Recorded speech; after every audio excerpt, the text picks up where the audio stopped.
सबको जय मसीह की। सुबह की बरकत, यीशु की बरकत प्रोग्राम में आपका स्वागत है।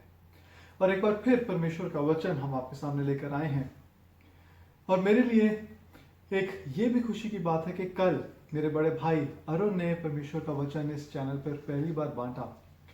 और भाई के वचन से, जब भी भाई परमेश्वर के वचन से बांटता है, मुझे बहुत आशीष मिलती है। और कल उसने हमारे बीच में बांटा कि किस तरह से परमेश्वर अपने लोगों में और उन लोगों में जो यीशु मसीह पर विश्वास नहीं करते अंतर रखते हैं। किस तरह से परमेश्वर अपने लोगों को बचाते हैं, अपने लोगों पर आशीषें उंडेलते हैं। मुझे बहुत आशीष मिली और मैं उम्मीद करता हूं कि आपको भी आशीष मिली होगी। और आज परमेश्वर का वचन हम देखेंगे और ये एक ऐसे व्यक्ति ने लिखा परमेश्वर का वचन जो यीशु मसीह के साथ था। यीशु मसीह के साथ 3.5 साल यीशु मसीह की सेवकाई में उनके साथ साथ चलता रहा। और ये उस समय ये सुसमाचार लिखता है जब बाकी 3 सुसमाचार उस समय लिखे जा चुके थे। मती रचित सुसमाचार, मरकुस रचित सुसमाचार और लूका रचित सुसमाचार ये पहले लिखे जा चुके थे। और जब यूहन्ना काफी साल बाद, और ये है बात यरूशलेम के नाश होने से पहले की, जब रोमी साम्राज्य यरूशलेम को नाश कर देता है, तो उससे पहले की बात है जब यूहन्ना अपने बुढ़ापे में परमेश्वर का इन 3 सुसमाचारों को पढ़ता है, तो वो इस बात को देखता है कि कुछ ऐसी बातें हैं जो कि सिर्फ उसे मालूम थी और बाकी लोगों ने उन चीजों को लिखा नहीं था। और पहला उनमें से एक उदाहरण है काना में जो यीशु मसीह पहला चमत्कार करते हैं, वो मती, मरकुस, लूका में नहीं है। वो सिर्फ यूहन्ना के इंजील में, यूहन्ना के सुसमाचार में लिखा गया है। जी हाँ मेरे दोस्तों, हम यूहन्ना रचित सुसमाचार में से कुछ बातों को हम देखेंगे जो कि मुझे लगता है कि आज के समय के लिए बहुत ज्यादा जरूरी हैं। और ऐसा कहा जाता है कि जब यूहन्ना बहुत ज्यादा बूढ़ा हो गया था और उसको एक जगह में, एक शहर में, एक कलीसिया में बुलाते हैं और कहते हैं कि यूहन्ना, केवल तू ही रह गया है यीशु मसीह के सब 12 चेलों में से, तो हमें एक ऐसा बता कि यीशु मसीह किस चीज पर, उनका जो मेन मुद्दा था वो क्या था। और यूहन्ना खड़ा होता है और कहता है कि एक दूसरे से प्रेम करो, और वो बैठ जाता है। लेकिन लोग संतुष्ट नहीं होते। वो फिर यूहन्ना से पूछते हैं कि हमें कुछ और भी बता कि क्या ऐसी चीज थी यीशु मसीह में, क्या ऐसी खास बात थी यीशु मसीह में। यूहन्ना फिर खड़ा होता है, फिर यही बोलता है कि एक दूसरे से प्रेम करो, और फिर बैठ जाता है। तीसरी बार ऐसा ही होता है। लोग उसे फिर प्रोत्साहित करते हैं, लोग उसे फिर सुनना चाहते हैं, और तीसरी बार भी वो यही बोलता है कि एक दूसरे से प्रेम करो। जी हाँ मेरे प्रियो, परमेश्वर का वचन भी हमसे यही कहता है। अगर हम यूहन्ना रचित सुसमाचार उसका 13 अध्याय 34 और 35 वचन पढ़ें तो उसमें लिखा है, मैं तुम्हें एक नई आज्ञा देता हूं। ये यीशु मसीह अपने चेलों से बात कर रहे हैं और कह रहे हैं, मैं तुम्हें एक नई आज्ञा देता हूं कि एक दूसरे से प्रेम रखो। जैसा मैंने तुमसे प्रेम रखा, वैसा ही तुम भी एक दूसरे से प्रेम रखो। यदि आपस में प्रेम रखोगे तो इसी से सब जानेंगे कि तुम मेरे चेले हो। जी हाँ, यदि हम एक दूसरे से प्रेम रखते हैं तो बाइबल कहती है, परमेश्वर का वचन कहता है, यीशु मसीह खुद कहते हैं कि लोग इस बात से जानेंगे कि तुम मेरे चेले हो। किस बात से? जब हम एक दूसरे से प्रेम रखेंगे।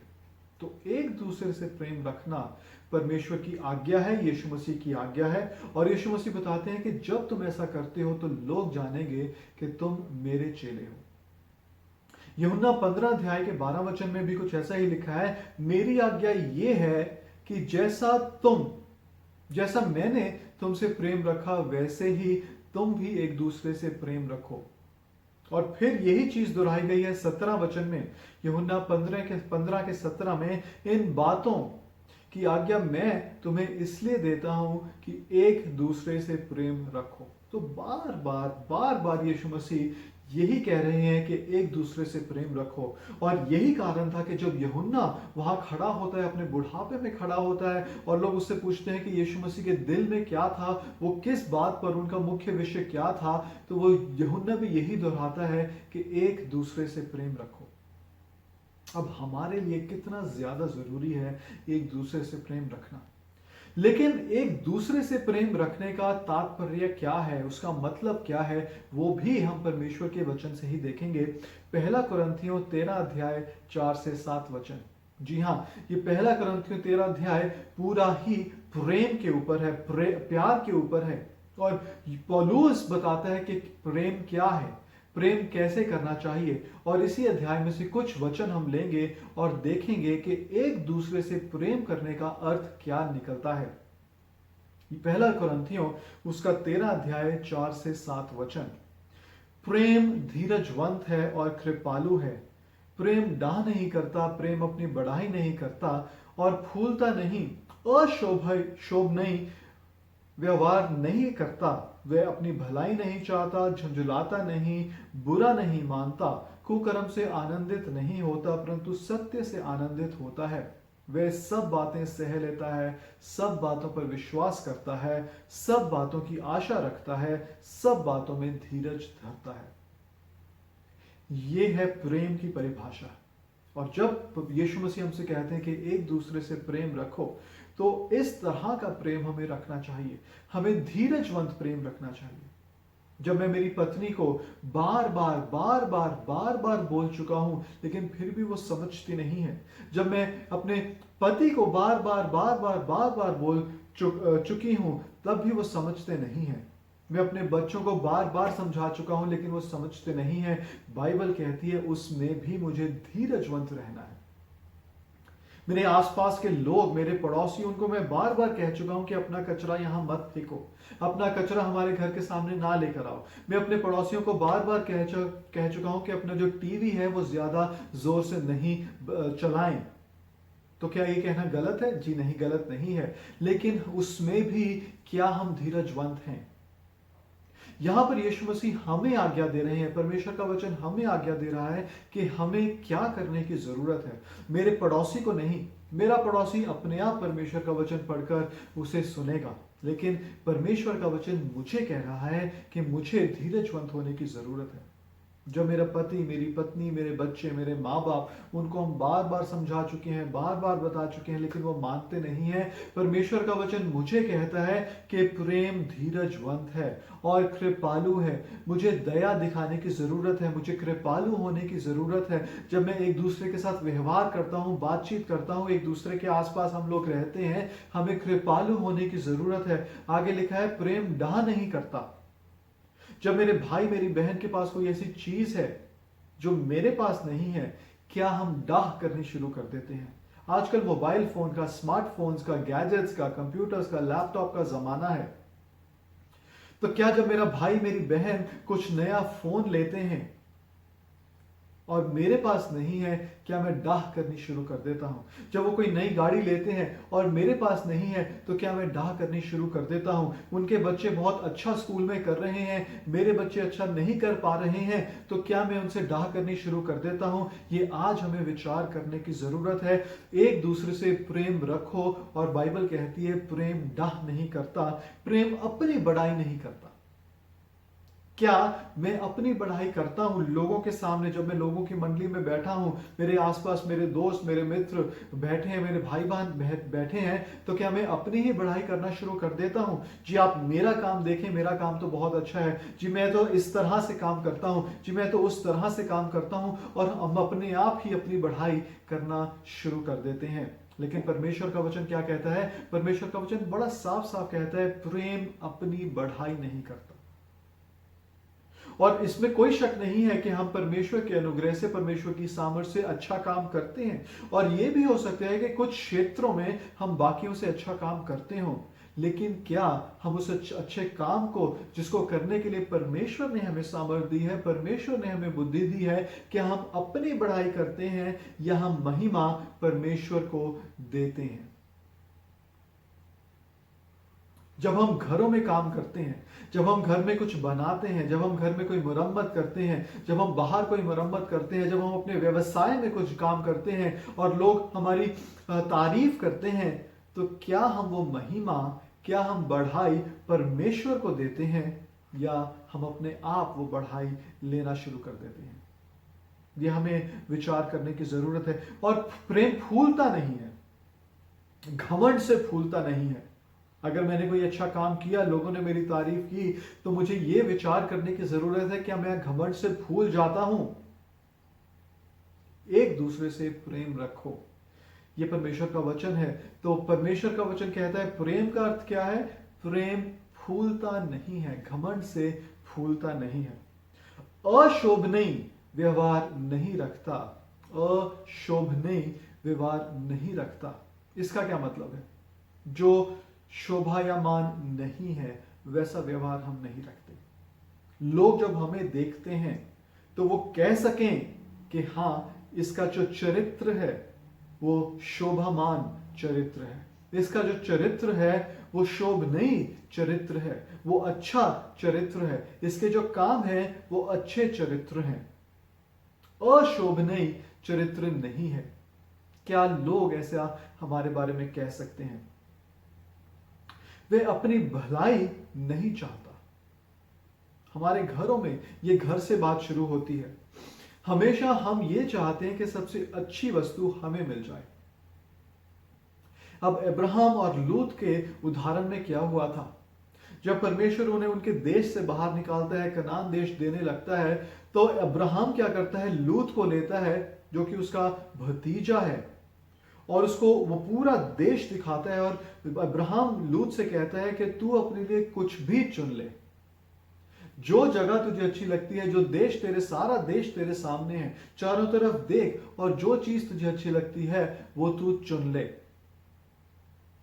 तो वो क्या अब्राहम करता क्या है? वो लूत को पहला मौका देता है। और बाइबल कहती है कि लूत अपने लिए एक ऐसी जगह चुनता है, सदोम और गमोरा चुनता है, जो कि बाइबल कहती है कि परमेश्वर की जो बगीचा परमेश्वर ने बनाया था, बागे अदन परमेश्वर ने बनाया था, वैसा दिखने वाली जगह थी।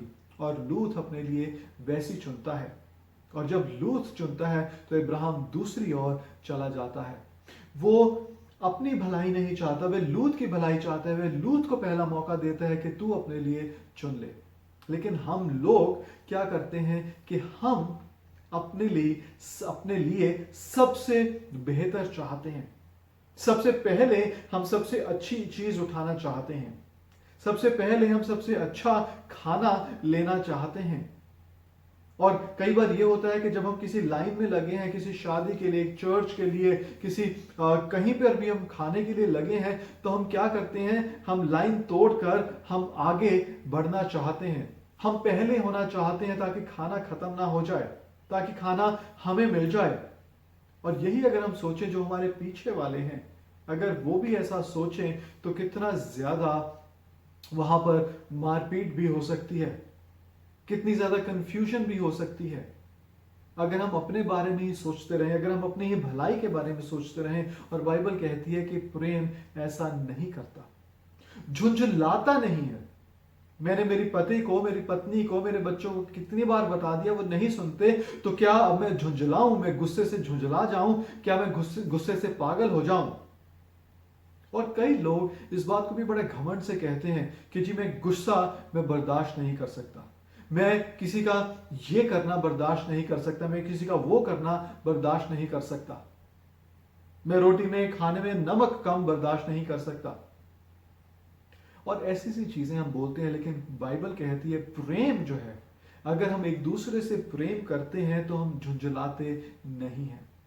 उस बात को भी हम प्रेम से, हम बार बार अगर हमें भी बताना पड़े तो हमें वही करने की जरूरत है। बाइबल कहती है कि हमें अनगिनत बार माफ करने की जरूरत है। लेकिन हम कुछ चीजों से झुंझला जाते हैं, नाराज हो जाते हैं, गुस्सा हो जाते हैं। आगे बाइबल कहती है बुरा नहीं मानता, प्रेम बुरा नहीं मानता। हम एक सभा में बैठे हैं, सारे अपनी राय दे रहे हैं, और अगर कोई हमारी राय नहीं माने तो क्या हम बुरा मान जाते हैं कि जी पासबान ने हमारी राय मानी नहीं, जी उस विश्वासी ने हमारी राय मानी नहीं, उस भाई ने उस बहन ने हमारी राय मानी नहीं, तो क्या हम बुरा मान जाते हैं? कोई किसी को हम कुछ करने को कहें और अगर वो नहीं करता तो क्या हम बुरा मान जाते हैं?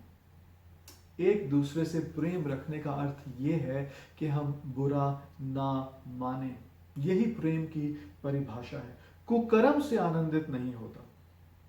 और भजन संहिता उसके 1 अध्याय 1 पहले दूसरे वचन में लिखा है कि धन्य है वे जो अधर्मी के मार्ग में नहीं चलता, ना बैठता है, ना सुनता है, और वहां उसका कोई लेना देना नहीं है।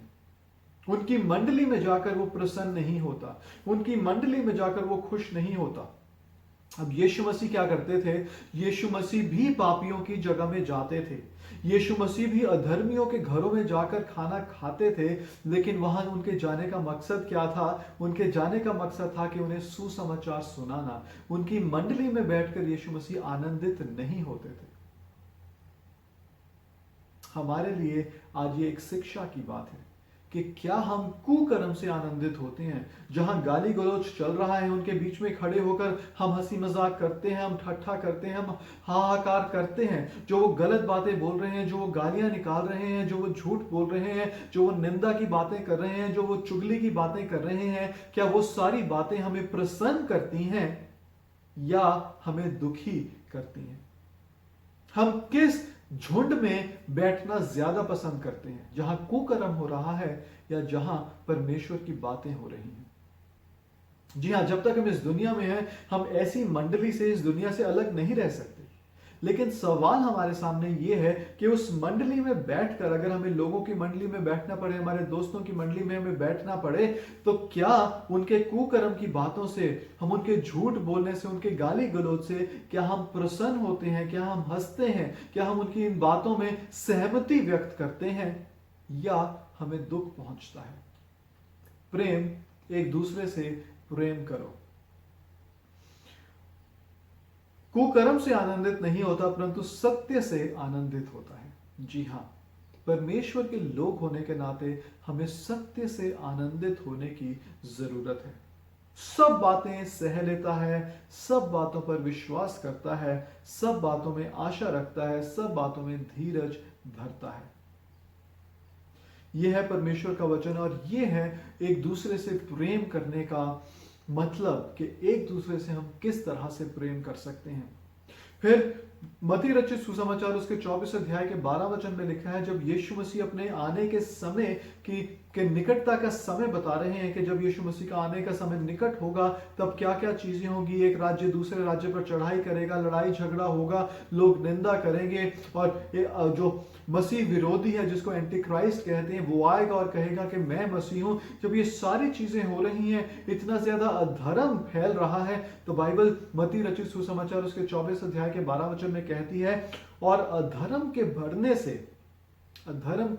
बढ़ने से बहुतों का प्रेम ठंडा हो जाएगा। जब हमारे आसपास सिर्फ दुष्टता ही हो रही है, हमारे आसपास सिर्फ अधर्म की बातें ही हो रही हैं, हमारे आसपास सिर्फ कुकर्म की बातें ही हो रही हैं, तो बाइबल कहती है कि उसके कारण से, अधर्म के बढ़ने के कारण से बहुतेरों का प्रेम जो है वो ठंडा हो जाएगा। ये यीशु मसीह ने हमें पहले से ही बता दिया है, हमें पहले से ही चेतावनी दी है। अब कितना ज्यादा जरूरी है हमारे लिए, जो कि हम परमेश्वर के संतान हैं, कि हम अपने प्रेम को, जो हमारे भाई हमारी बहन के लिए है, उसको ठंडा ना होने दें। हम कोई भी कारण बना सकते हैं कि जी उसने ऐसा कहा, उसने ऐसा कहा, उसने ये किया, उसने वो किया, वो ऐसा करता है। हम कोई भी कारण दे सकते हैं, लेकिन बाइबल हमें बताती है कि बहुतेरों का प्रेम ठंडा हो जाएगा। तो हमारे लिए चेतावनी की बात है कि हम अपना प्रेम जो है हमारे भाई हमारी बहन के लिए, उसको ठंडा कभी ना होने दें। हम यीशु मसीह के पवित्र आत्मा की उस आग में, हम पवित्र आत्मा की आग में हमेशा जलते रहें। हम किसी तरह से भी उस प्रेम को ठंडा ना होने दें। एक दूसरे से प्रेम रखो। एक बार फिर हम वही वचन आखिरी बार पढ़ेंगे, यूहन्ना 15 का 12। यीशु मसीह कहते हैं मेरी आज्ञा ये है कि जैसा मैंने तुमसे प्रेम रखा वैसा ही तुम भी एक दूसरे से प्रेम रखो। आइए हम प्रार्थना करें।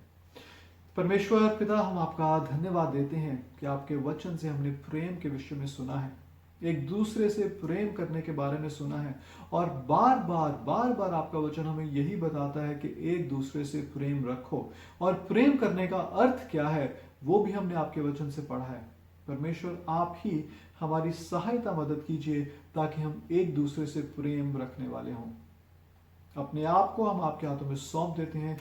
धन्यवाद के साथ ये दुआ यीशु मसीह के नाम में मांगते हैं, आमीन। परमेश्वर आप सबको बहुत बहुत आशीष दे। सबको जय मसीह की।